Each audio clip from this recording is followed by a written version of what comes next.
I ask question number 045 by the Senator for Siaya County, Senator Dr. Oburu Oginga, MGH, MP.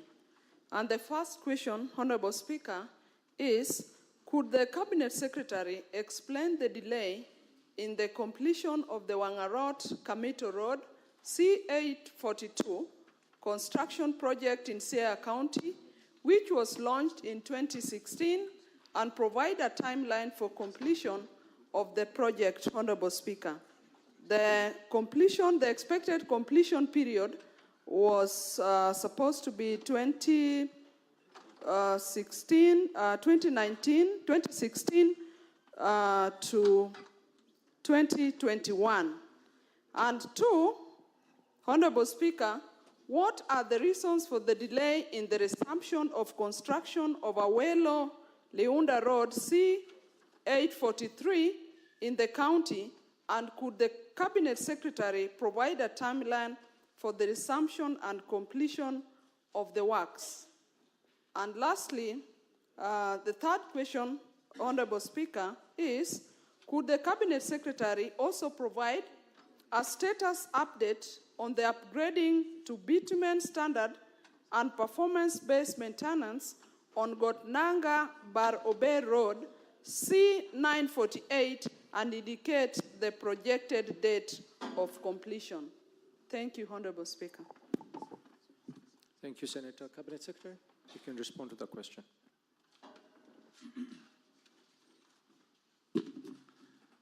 Thank you very much, Mr. Speaker, for the opportunity to come and respond to the questions. Always, again, let me repeat that it is my greatest pleasure to come back to this very august house. Mr. Speaker, because all the questions relate to pending roads, allow me by way of introduction just to say something in 2 minutes. One is that the situation has not changed insofar as development of our roads in the country from the time I was here. And it's important for the nation to understand that, let me repeat this here, that when we came to office in October 2022, and from when this government was elected in August 2022, I inherited a road portfolio on these roads that have been mentioned for development that had about 150 billion pending bills. All this amount, Mr. Speaker, was in regard to roads that have been pending for even up to 10 years. The last time I was here, I gave examples of some of the roads that have been pending for many years, including in Tarakanidi, in Chakarika, Marimanti, from the last 10 years in 2014 when we went to launch that road. The people of Kenya will appreciate that that 150 billion required a one-off payment of the 150 billion, so that then from the time we came to office, we should then have commenced an accumulation of that amount from there moving forward. Unfortunately, in the first year, we were given a budget of about 53 billion. Of that 53 billion, Mr. Speaker, about 33 or 34 about billion was dispersed, and we paid the contractors in the year 2022-2023. When we paid some of these contractors, because it's distributed, as you know, Parliament budgets road by road, it's distributed a little amount of money across the roads. Some of the contractors were able to go on site. Then in this financial year, which has just ended, 2023-2024, the budget provision initially was 73 billion. Then supplementary budgets came in, cut that amount up to 51 billion. By the end of that financial year, on 31st on 30th of June 2024, which is a few weeks ago, the ministry only had received 25 billion, a half of the disbursements of the budgetary allocation. What does that mean? For the 2 years I've been in office, in terms of budget allocation and disbursement, the actual money that came to the ministry to chase the road portfolio of 150 billion then was only about 50 billion. And Mr. Speaker, when the 50 billion was paid, of course the contractors incurred another pending bill. That moved it to, again, 165 billion. So as we sit here, we have a pending bill of 165 billion for all the road contracts across the country.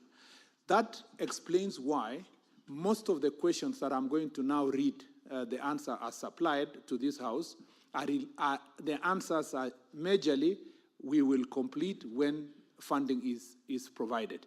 We have gone to a new financial year with another budget of another 50 billion, Mr. Speaker, to chase another 165, and therefore we are not even sure whether there will be a disbursement that is commensurate to the resources we want by the end of this financial year. It therefore means, from a ministry perspective, unless from the Treasury and Parliament through budget, we have a drastic decision-making for a one-off payment of the contractors of the 165 billion, we will be lying to the nation, and I will continue being that minister being accused if we lie to the nation that we are going to complete these roads in time in the absence of a drastic change in the budgeting process. It is even, the situation is made worse because, Mr. Speaker, of the misfortune of the failure of the finance bill. That means we stagnate around here because government to be able to plug in the 49 billion, that is a gap, and to look for other resources to do this becomes a big challenge. The answers, Mr. Speaker, now when I read will move a bit faster because all the answers, most of the answers to the questions asked here are related to non-existence of budgetary allocation for the roads to be done. It is the state of the nation, it's the state of the ministry, it's the state of our roads. And it's important that for the last 2 years, why this government has been accused of miscommunication is, Mr. Speaker, because we have tried to behave like an African father who does not want to tell his children the exact state of his pocket in the hope that in the fullness of time, you will get something and you will satisfy your children. Unfortunately, the impatience of your children can easily eat you because you've been trying to hide the truth of what it is. I have decided, Mr. Speaker, that we lay it bare so that the people of Kenya know the state of their infrastructure, the state of their accounts, their budgets, so that then they will know whether they will be ready to make sacrifices in other sectors to complete the roads. And Mr. Speaker, the last statement I was going to make on this issue is that this is a systemic, historic problem because some of you who are sitting now here, who are in National Assembly, you kept, for example, in our Jubilee administration, which I gladly also were part of it, but I sat in this House. You kept doing the things you did in National Assembly by increasing the number of roads and approving a budget for roads without a clear plan of how will these roads be completed before you start a new one. That is why this administration also, when we came to office, we made it clear to the country that we are not going to start new projects until we complete the projects that are in place, because this disease was going to be carried forward continuously, year in, year out, and we were living a lie. And that's why we must confront the reality on the ground. Now, therefore, Mr. Speaker, I will go straight to respond to the question number 45. Mr. Speaker, the delay in the completion of Wang-Arod-Kamito Road and the Maseno-Kombewa-Kalandini Road D245 and Maseno Town Roads RWC 119 projects were caused by the contractor's withdrawal from the site due to the severe financial distress from the accumulation of the pending bills. The current pending bill for this project is Kenya shillings 203 million shillings, 476,681.90 cents, and the allocated budget for the last financial year, which has just ended, has been exhausted with a payment of only 56 million shillings, 370,000. The budget for the project for this coming financial year, Mr. Speaker, is 70 million. Don't risk losing the photos and videos from your phone. This innovative device makes it easy to back up your smartphone. The balance of the 203 million, which is the pending bill. You look at social media. Meanwhile, the ministry is engaging the contractor to prioritize maintenance work to ensure motorability at affected sections ahead of the full resumption of the works. Mr. Speaker, number 2, the delay in the completion of Bondo, Uyawi, Kibanga, Liunda Beach Road, which is C843 road project, is due to the contractor's withdrawal from the site, citing delays in payment of interim payment certificates for the certified works. Mr. Speaker, the ministry through Kera has engaged the contractor to resume works following partial payment on the previously owed amounts. The contractor has committed to mobilize and resume operations to ensure the project's completion as modalities are put in place to clear the outstanding amount of Kenya shillings 33,777,596.69. In the last financial year, the contractor was paid 61,171,999 out of the allocated 70,800,000. And the ministry aims to clear the balance in the next tranche of disbursement from the National Treasury. The upgrading to bitumen standards and performance-based maintenance of the Gotnanga, Jera, Bar, Ober, D1853 road project is currently at 20% progress, with 2.35 kilometers of tarmac completed out of the contracted 12 kilometers. The project's delay was previously caused by inadequate budgetary allocation, leading to payment delays and the contractor's withdrawal from the site. The contractor has since resumed full operations following the payment of all the pending bills in November 2023. The project is anticipated to be completed in the financial year 2024-2025, this financial year, subject to the appraisal of the contractor's application for an extension of time. I thank you, Mr. Speaker.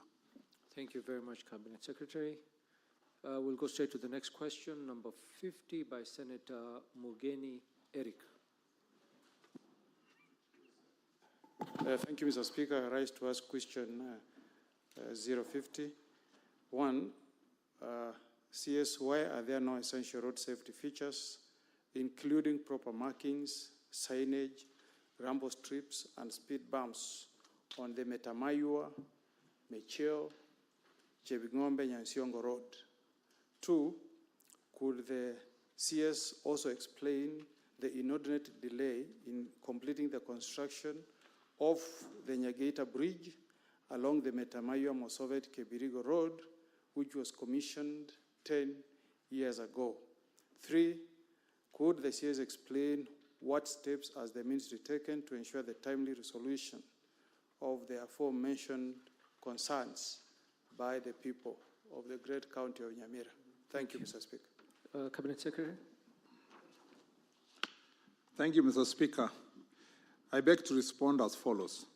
Outstanding works remain on the project for the upgrading to bitumen standards and performance-based routine maintenance of the Kijauri, Nyansiongo, Raitigo, Metamayua Road.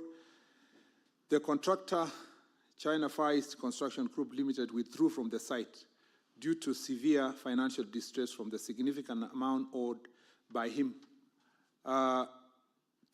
amounting to 856,981,424. I am cognizant of the fact that the outstanding works are critical for safe usage of the road and constitute installation of tertiary road features such as the road furniture, speed bumps, road markings, and signage. It is noteworthy that during road construction, the sequence of activities is such that the works start with the earthworks, followed by pavement works, and the tertiary features are attended to last. Unfortunately, the contractor in this case withdrew from before carrying out the tertiary works as a result of the aforementioned financial distress. Mr. Speaker, this has become also a problem for us in the road safety site. The questions Kenya are asking, and then again, using this answer, it's across the country. Because all the roads which are pending are partially done, then, and the sequencing of how to construct these roads requires that you finish first before you start road furniture and markings. Then the people of Kenya are suffering because, there are no bumps in the areas they are asking, there are no markings because the contractor is not on site and because the work has not been finished. So it's a double jeopardy when it comes to the question of you don't have the road completed and you don't have the safety on the road because of the markings. Mr. Speaker, the Metamayua, Mosobeti, Kebiringo Road, B5 was constructed through the stage construction approach, and the Nyagaita Bridge was not part of the project scope due to funding limitations at the time. The ministry acknowledges that the bridge requires extension to accommodate increased traffic volumes following the completion of the road projects. As an interim measure to improve safety, guardrails were installed on the bridge, along with the construction of rumble strips and speed bumps at the approaches to calm traffic accessing the bridge. Number three, regarding the Kijauri, Nyasiongo, Raitigo, Metamayua Road, The contractor is under instructions to carry out the necessary works as detailed in the substantial completion inspection report. This will be subjected to final completion inspection before the contractor is discharged from the project. However, the contractor has not attended to the outstanding works to date and has since withdrawn from the site due to the aforementioned financial distress. The ministry is pursuing funding options in consultation with the National Treasury to find viable financing solutions to pay a significant portion of the outstanding payment for this and other similar stalled projects to facilitate the completion of outstanding works. I thank you, Mr. Speaker. Thank you, CS, for that response. I believe, Honorable Omogen, you've got a supplementary question to that, which, well, I grant you the opportunity to proceed. Yes, thank you, Bwana CS, for your response. But Bwana CS, through Mr. Speaker, you note that in your response you have said the outstanding works are critical for the safe usage of that particular road. And I want to bring to your attention, CS, that already we have lost about close to 10 people along that stretch of that road. So this is a matter that is very, very critical if we are to attain the safe usage of that road by the residents of Nyamira. Is there any urgent measures you can put in place to ensure that these remaining works are done during this financial year, going by the government policy of completing projects that are already ongoing before we deal with the new ones, noting that there is not even one single bus stop along that road. There are no bumps anywhere in the whole of that stretch, Mr. Bwana CS. And to the Nyagaita Bridge, you note that that is a high-volume road. The bridge I'm mentioning is really a makeshift. It's a makeshift. That's the road we use to transport our tea, a key economic activity in the county of Nyamira. Can I get an assurance from the CS that that can be done within this financial year? That has been pending for more than 10 years. The road was launched, commissioned, but that bridge is a big hindrance on the transportation of tea. Thank you, Mr. Speaker. Thank you, Senior Counsel. Waziri? Thank you, Mr. Speaker. I think if we can, at least I did the early introduction about the general status of the funding across the country. The thing I would suggest is that maybe we can plan for safety activities just within the availability budget. So see if we can do the bumps and the markings. And even if it is just signage to say, approach slowly, there is, along, and the problem with the line, I have heard you, sorry, Mr. Speaker, I should not be, but the reason why you can't put the marking is perhaps unless they have finished to the required layer. If you put the marking, you will have to remove again and do it. But I have also, based on the experience of this problem across the country, I have been asking the engineers whether we can reverse the decision on how roads are completed, such that every milestone is complete. That means if you have 10 kilometers and a milestone is 1 kilometer at a given period, you do the 1 kilometer after markings, then 1 kilometer after marking. So that is, from a policy perspective, we think we should do that, considering now we have a long way to go to complete the remaining kilometers of roads based on the budgetary allocation. So we will look at that widely, but in the meantime, we will try to do some signage and perhaps bumps. On part of the bridge, let me see. There's something we're trying to do. Mr. Speaker, the reason why also maintenance money is becoming difficult to get ways of apportioning money from the road maintenance levy is because we have reached our limit. At the moment, our road network has increased by 61,000 kilometers from 2016. The road maintenance levy fund that we have now, their value at the moment has depreciated because the power of the shilling at that point in time in 2016 is not the same power of the shilling today, yet we still collect 18 shillings per litre. We had a very good public participation about increasing the road maintenance levy by 7 shillings so that at least we raise some money to do this maintenance, which is another problem across the country. Roads, for example, like Isibania to Kisii, the period for construction by the contractor to construct and maintain is now over. So it needs to be handed over to Kenya and a number of other roads that were constructed during the development partners. The people of Kenya have told us, yes, we want the roads, yes, you can get the money, but not at transferring the cost of the pump by 7 shillings up, because they don't want the cost of living, because fuel also creates a problem across the sector. So we are now sitting, because we finished the public participation on Monday, and go and sit together with the Petroleum Department to see is there ways that some other levies or so forth can be foregone or something, so that we concentrate first on raising money for the roads. But as we do so, I think we will now see how we support your bridge. If we succeed in this endeavor, which I am hoping that we can do in 2 months or so, we will have additional resources a little bit, and we can save such bridges because of the danger and the problem it's causing the country. And I want to thank the senior counsel, my friend Senator Mogeni, because he's also been harassing me on the same issue in my office, and really, truly, it means this is something that means a lot to him and his constituents. I thank you, Mr. Speaker. Thank you, Cabinet Secretary. We'll take one supplementary question.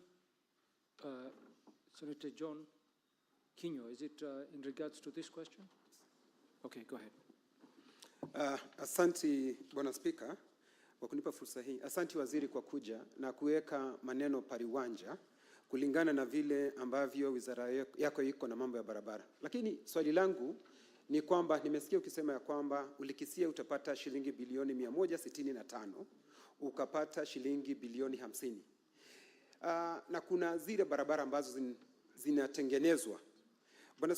Bwana waziri, unachagua vipi barabara ambayo utakayoitengeneza na ni gani ambayo hutaitengeneza? Ni masuala gani ambayo unaangalia? Ile ilianziwa kitambo, ile ambayo ina shughuli fulani, ama ni nini ambayo unaangazia? Kwa sababu nimesikia ukisema ya kwamba seneta wa kutoka Nyamira amekuwa kija kwako kwa ofisi. Mimi nimekuwa nikija kwako kwa ofisi. Najua maseneta wengi wamekuwa kija kwako kwa ofisi. Na hela ambazo uko nazo unasema hazitoshi. Sijui ni mbinu gani unatumia, ni kusema ya kwamba utatengeneza barabara moja katika sehemu ya Laikipia, ile nyingine utatengeneza katika sehemu ya Nyeri, ama ni yule ambaye atakaye kuja kwa ofisi yako mara nyingi, ama ni yule atakaye kupigia simu mara nyingi, ama ni rafiki yako, ama sijui niseme namna gani, lakini nataka utuelezee. Nashukuru kwa sababu umeweka mambo pariwanja vile ambavyo Wakenya wangetaka, ndio wajue ya kwamba hela ambazo uko nazo na unazitumia vipi. Nashukuru Bwana Spika. Asante Senator. Yes. Thank you very much. Bwana Spika, ningependa kusema kwanza kwamba katika bajeti ya barabara uwezo haiko katika mikono peke yake ya wizara. Bajeti inafanywa ama inapitishwa na bunge la kitaifa. Na wakati tunapitisha hiyo bajeti, Bwana Spika, hiyo bajeti inakuja kama tayari iko na hela zote, barabara gani itapewa hela ngapi. Kwa kimombo wanaita itemized budget. Wakati bajeti inapitishwa kama ile ilipitishwa hapo majuzi, ile schedule ambayo inapitisha ama ile daftari inaonyesha pesa zenye zinatumika, tayari inaweka barabara zote, kila barabara pesa zake. Ukiona zile barabara nilisoma hapo awali, nilionyesha wazi kwamba barabara fulani ilikuwa na bajeti kiasi hii, barabara fulani iko na bajeti kiasi hii, kiasi kwamba hata wakati huu, wakati hiyo schedule itakapotolewa kutoka treasury, pengine muda wote kutoka sasa, kila Mkenya atakuwa na uwezo ya kuangalia ni pesa ngapi iko kwa barabara yenye iko katika sehemu ama kaunti fulani. Ya swali la Mheshimiwa Kinywa, ile la kwanza ni la maana sana, lakini pia ni la kisiasa. Kisiasa kiasi it's a political decision. It's a political decision. Kwa sababu Mr. Speaker, kwa kuchanganya lugha, ni kwamba saa hizi ukisimama hapa useme katika wizara, kwa sababu tumepewa tu 58% ya ile fedha tunahitaji kumaliza barabara. Wacha niamue leo tuanzie Elgeyo Marakwet, tumalize barabara za Elgeyo Marakwet mwaka huu, ndio mwaka kesho tuende za Nyeri, alafu tuende ya Garissa. Kutakuwa na mvurutano kubwa sana katika taifa. Ndiposa unaona katika bajeti, hata katika bunge, kila mtu anapewa kidogo kidogo, kwa sababu ile milestone ifanywe katika kila step ya kila barabara. Kwa hivyo, allow me to repeat this, Mr. Speaker, in English, that many Kenyans are saying, why don't you take the little money? This year we are getting 25 billion out of we got last financial year, we got 25 billion out of a budgeted 51 billion, out of a need of a pending bill of 165 billion. So the people of Kenya are saying, yes, you need 165, but why don't you take the 25 billion, finish Rironi Road from Wayaki to Rironi, and complete the interchanges, and they pay the contractor, or finish this road and do this. Mr. Speaker, that decision is not tenable politically for so many leaders and parliament itself when they are doing budget, because they want to make sure that every part of the country, their contractor is taking steps. The second and most difficult problem is that if you do not make an attempt to continue paying the contractors, the problem that will come in is that you are worsening the interest, okay? And some contractors will leave now site completely, and they will take action, legal action against the ministry and the agency. Therefore, to return them will become difficult. So for the 2 years, I have become a negotiator of some sort, at least thanks to my political and legal training. I have to call a contractor and say, we are paying you 20% of your required amount, but please go to site. We will try our best to make a case. And we are still doing so, and we believe that perhaps before the end of this year, we will have made a step to solve this problem. Mr. Speaker, if I may, I know it's not within my purview, if I may request, because all the questions are almost the same, or the roads, if you, with your indulgence, if you would answer all the questions asked in the book, and then all supplementary questions come once, it may be useful so that we can combine those that are similar. Thank you, Mr. Speaker. Very well, Cabinet Secretary.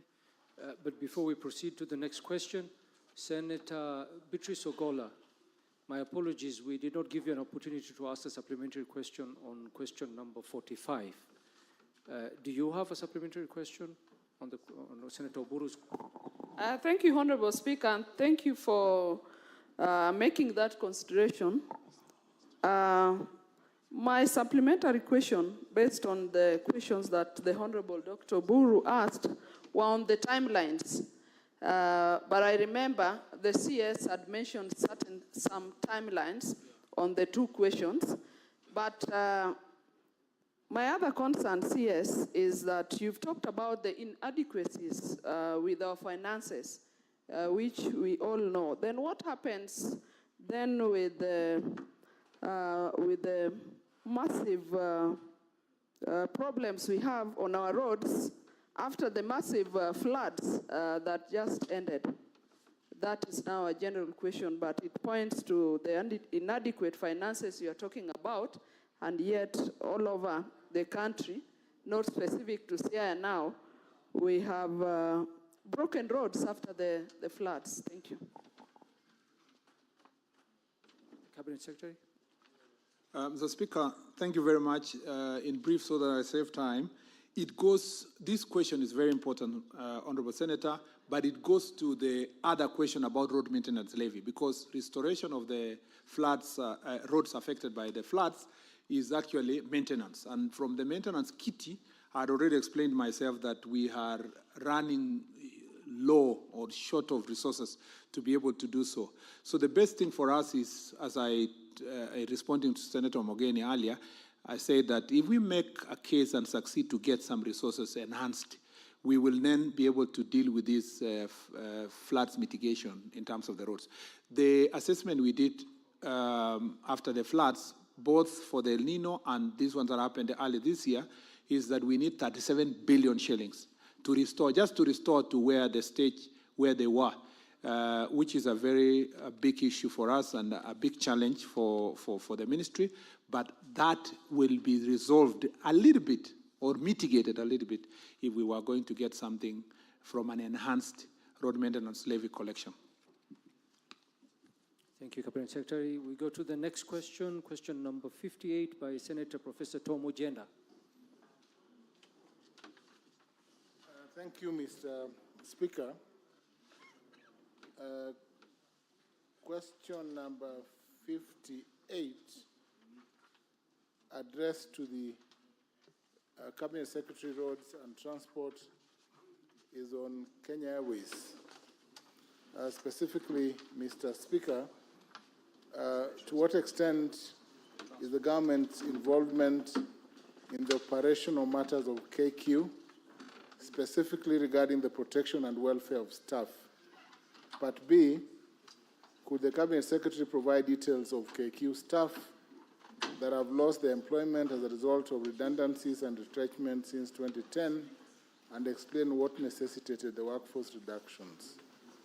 Part C, was the procedure followed during the exercise lawful, and could the CS indicate whether all benefits due to the affected staff have or were paid? D, how many retrenchment cases by the organization have been found to be against the law? And could the Cabinet Secretary state the number of retrenched staff re-employed by KQ, if any, and what informed the decision? Lastly, Mr. Speaker, sir, what impact has court pronouncements through judgments had on job redundancies by KQ and retrenchment policy practices and the attendant send-off packages at KQ? I beg, Mr. Speaker, sir. Thank you very much, Senator. Cabinet Secretary, because of time, I will use the standing orders to extend this sitting for a further 15 minutes so that you can conclude question number 58. Thank you.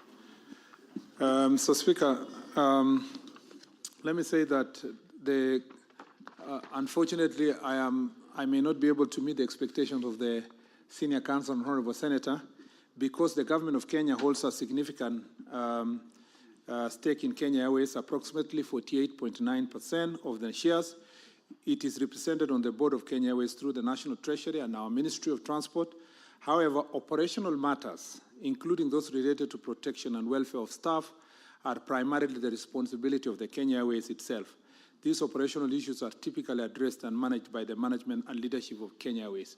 Kenya Airways is not really a parastatal per se, where we have proper access to all this information, Mr. Speaker, and I do not want to commit myself to answers that they would write to me, because then the interrogation would have to come to this minister and would have to answer. The best way forward, we suggest from the ministry, is to invite Kenya Airways as Kenya Airways, so that they take responsibility as Kenya Airways, preferably, Mr. Speaker, to a committee, so that these issues can be dealt with comprehensively. I thank you.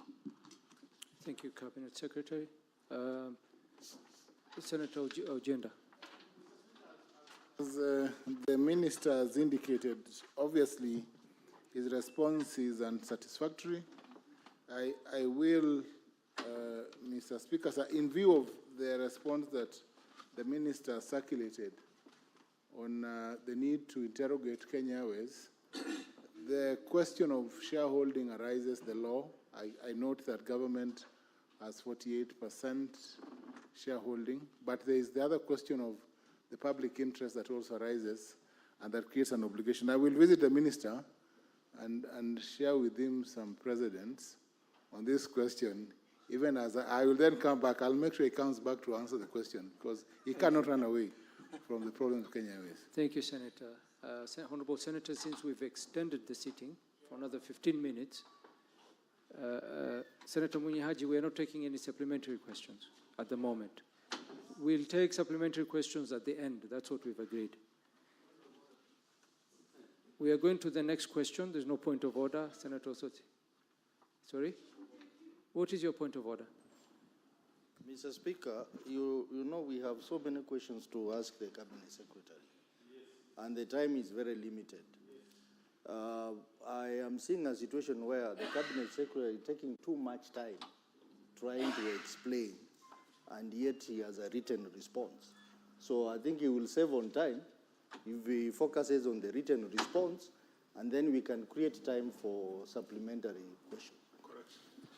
Senator Osotsi, the Cabinet Secretary has not actually spent a lot of time on the written response. He's been actually very brief. So anyways, because of time, well, let's go to the next question, which is actually raised by you, Senator Osotsi. If you could ask question number 59, so that we can proceed. Thank you, Mr. Speaker, and thank you, the Cabinet Secretary, for appearing to answer my question. I want to ask question number 59, and it reads, could the Cabinet Secretary provide the criteria used by the Kenya Rural Roads Authority, KERA, in the allocation of funds to counties for the period April to June 2024, and explain why only 4 counties, including Vihiga County and Garissa County, where you come from, Mr. Speaker, were left out in the allocation? Number 2, what measures have been put in place by the ministry to ensure that KERA funds are not misappropriated through skewed procurement and political interference in the awarding of road construction contract? And this, Mr. Speaker, mainly touches on the 10% and 22%.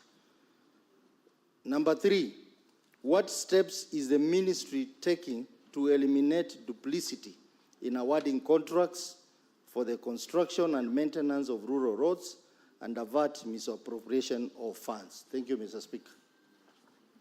Cabinet Secretary. Mr. Speaker, I beg to respond as follows. The allocation of funds to counties is defined by the provisions of the Kenya Roads Act 2007, where 22% of the roads maintenance levy fund is allocated for the maintenance of constituency roads and the 10% for maintenance of link roads between constituencies. These allocations are shared equally across all the 290 constituencies in the 47 counties, with variations only resulting from the number of constituencies per county. Consequently, the funds disbursed to counties in the period in question constituted a second tranche of the 10% of road maintenance levy fund allocation shared equally as outlined above. Vihiga County received 20 million in this tranche, being 44 million per constituency. Enclosed are the details of the allocations to each county for 10% RMLF as Appendix 1 and 22% RMLF as Appendix 2.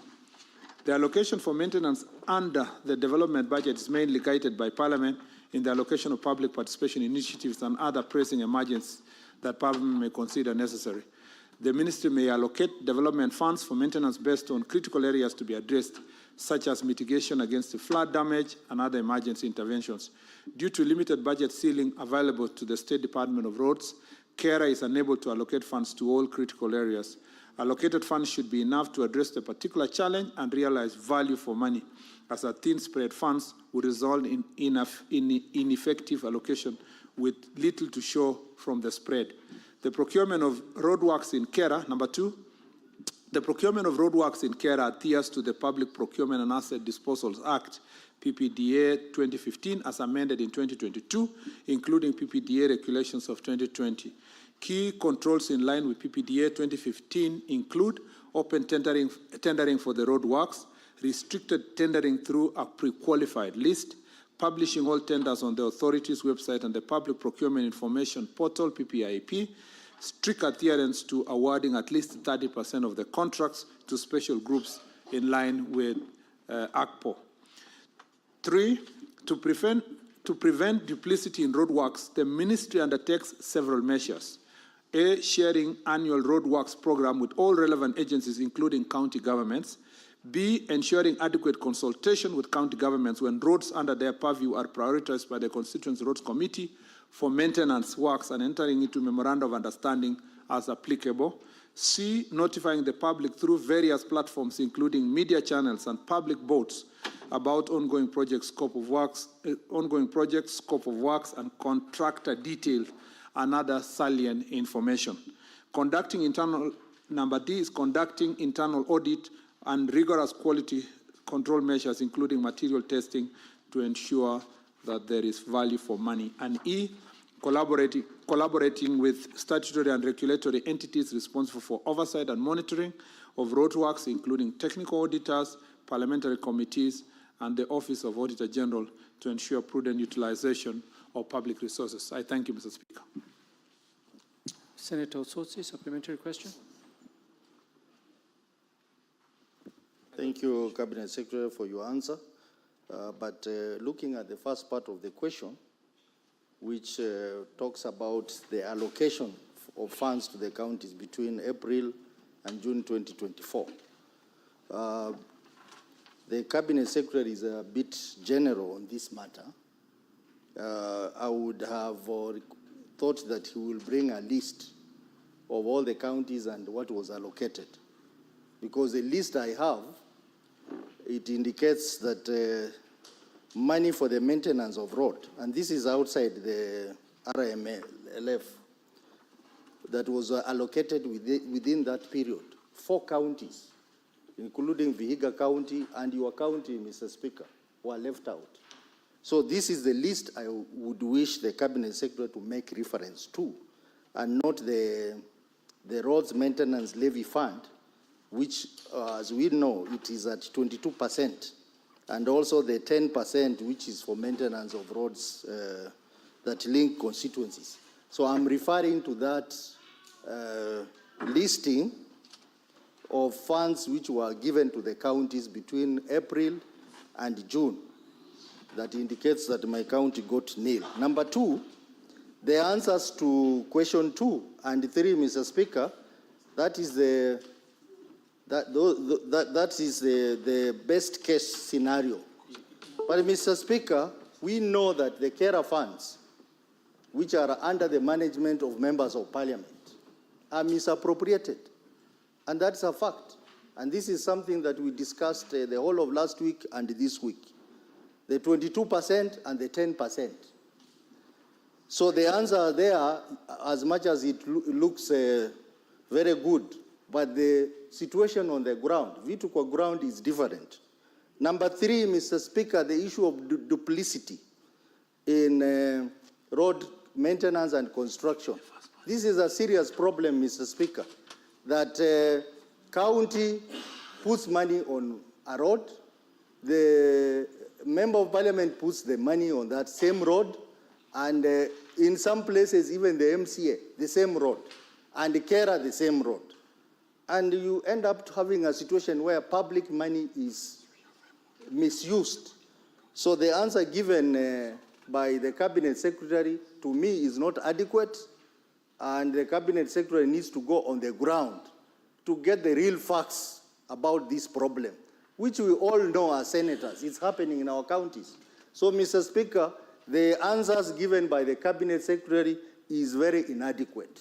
Thank you, and sir. I expected that the Cabinet Secretary, having been a senator in this House, would respond very well to question number 2 and number 3.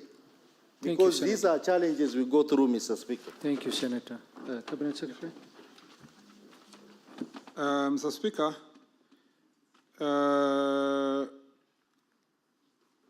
first of all, the truth is that every constituency gets enough, the same money from carer, exactly the same. Last financial year, 62 million for every constituency in the Republic, because the law itself, the Kenya Road Sports Act 207, Section 6, makes it mandatory to that it be shared equally across the country.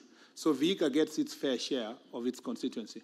How it is advertised is different for every constituency at different time, depending on the constituency roads committees, meetings, and so forth. So you would have picked the period, under the answer I gave, you picked a period where there was an advert going out for that county with many other counties across the country in relation to that only figure. But cumulatively, when you finish the financial year, depending on how the planning was done for every constituency, it will eventually lead to 62 million shillings. Number two, Mr. Speaker, I don't think it is, the last time I was in this house before I left, and I still think it is the same, it is not right to impute an improper motive to the other chamber. It is for the committee and good working relationship with two chambers of parliament, it is important not to generalize a debate about National Assembly and the Senate. And therefore, because, Mr. Speaker, even when my eyes are thrown around the House, I see three former members of National Assembly who managed constituencies and worked with the Constituency Roads Committee, Honorable Omenen, Honorable Tobiko, Honorable Gisang. All of them have a good history about how the carer works with constituencies. And Honorable Abbas also is here. So by and large, and as we progress, there are more people who are coming from National Assembly to work here, and there are people who live here to find themselves in National Assembly, and I know a number of them when we work together, and then others who become governors, as I suspect the honorable member is one of the suspects. So, Mr. Speaker, Mr. Speaker, this kind of arrangement requires us to make sure that we find our ways. In fact, Mr. Speaker, when I came here first to this chamber, I used to have a problem with CDF and money going to constituency.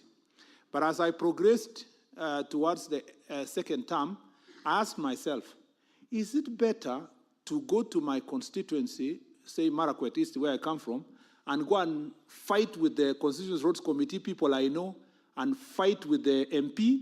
Or is it better for me to centralize all resources to Nairobi so that I come and fight in Nairobi with so many other people? And I told myself, decentralization, even for resources that remain with national government, using this method where the money goes to the constituency, is easier for me to go and deal with characters on the ground whom I know and hold them into account than to keep the money at the headquarters here and shroud it with a lot of mystery. And I worked very well with my honorable members, including Senator Gisang here, in a way that we've made sure that the CDF funds schools, funds classes, in a way that mitigates this issue of marginalization across the country.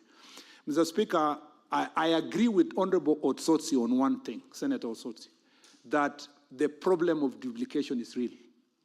But, Mr. Speaker, it's not general. It's specific to certain areas, and it's a problem we are grappling with, even with the ministry. And what we have done is to make sure that we sign MOUs with counties that request carer that you can maintain these roads. We have also expedited the process of graduating the roads from through Kenya Roads Boards, handed over from counties to national government and gazetted, so that if we find counties still maintaining a road that is already gazetted at national level, it becomes now easy for the Auditor General to point out this issue of double allocation. This area, especially in marginalized counties, this area of allocation of devolved roads money is still a little bit, the accountability is not up to date, and it's something we are working with on the minister, and it's good to acknowledge as it is, but it's not general in such a way that I would say even Vihiga is a victim. What Senator Osotsi can help me do is that in cases where there is an actual evidence that this is happening in this place, he can give me the information, even if it is not publicly, privately, because I don't need to fight with the MP. The regional manager or the regional director of the agency carer, we will hold him into account. I don't know the MP and I don't know the committees that are happening there. Eventually, the responsibility is with the regional director, and that's the person I will hold into account, that the money is allocated to where they have told us it's allocated. I thank you, Mr. Speaker. Thank you very much, CS. Next question number 58 by Senator Professor Tom Ojenda.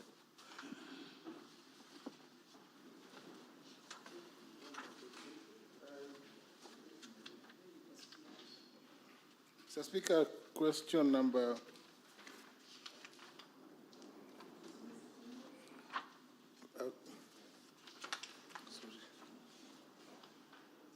question number 61 to the CS Cabinet Secretary roads and transport. Mr. Speaker, this question is in 5 parts. Part 1, is the ministry currently undertaking real-time mapping of all roads, bridges, and other transport infrastructure affected by the April-May 2024 unprecedented rains and floods? And if so, could the CS roads provide a list of all affected transport infrastructure across the country? B, what flood mitigation measures are required to bring each affected infrastructure to a state where it can withstand the rains and floods, especially in Lamu, currently being witnessed in the country, and what are the budgetary implications of such improvements? C, could the Cabinet Secretary outline the obligations of the national government vis-à-vis those of the county governments regarding the reconstruction of each transport infrastructure affected by floods?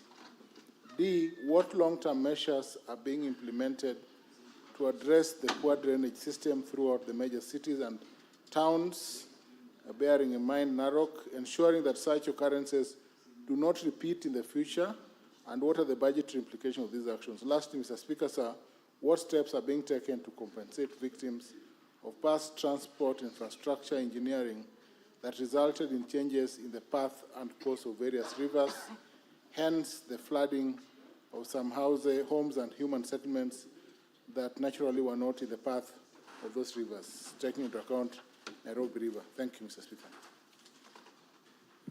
Cabinet Secretary.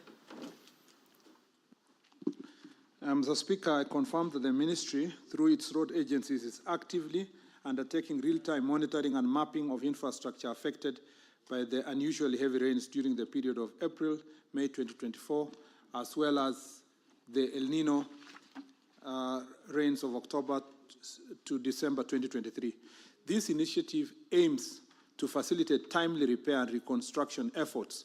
The detailed report on the observed damage to our transport infrastructure is presented herewith. The required mitigation measures vary depending on the structure and type of road pavement. Road structures such as bridges and culverts are designed to handle abnormal flows over a specific return period without incurring damage. To carry out the necessary reinstatement works, comprehensive hydrological and hydraulic studies are conducted to inform the redesign of the structures.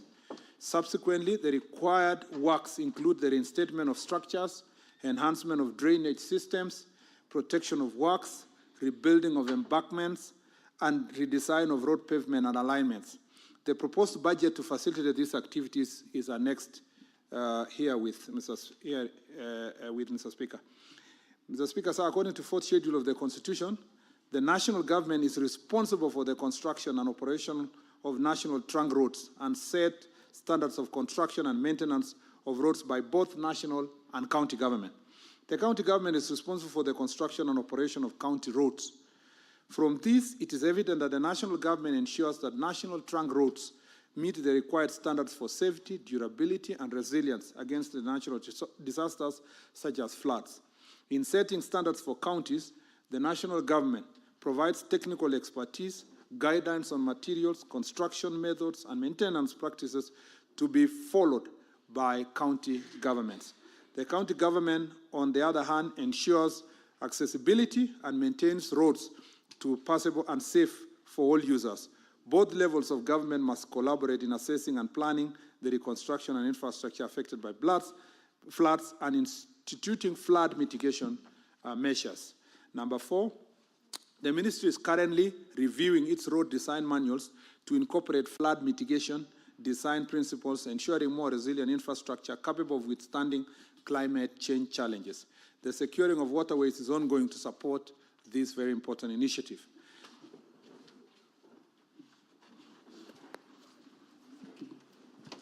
Cabinet Secretary, thank you for appearing. Just as a point of information, the SPC has indicated that the remaining questions shall be deferred to next week. So I hope we will have you again. That's how much we like you, Cabinet Secretary. Thank you. We'll have you again next week to appear in this House. Honorable Senators, it is now 1:15 p.m. Having concluded the business of which I extended the hours of sitting pursuant to Standing Order 34.2a, the Senate stands adjourned until today, Wednesday, 10th July 2020.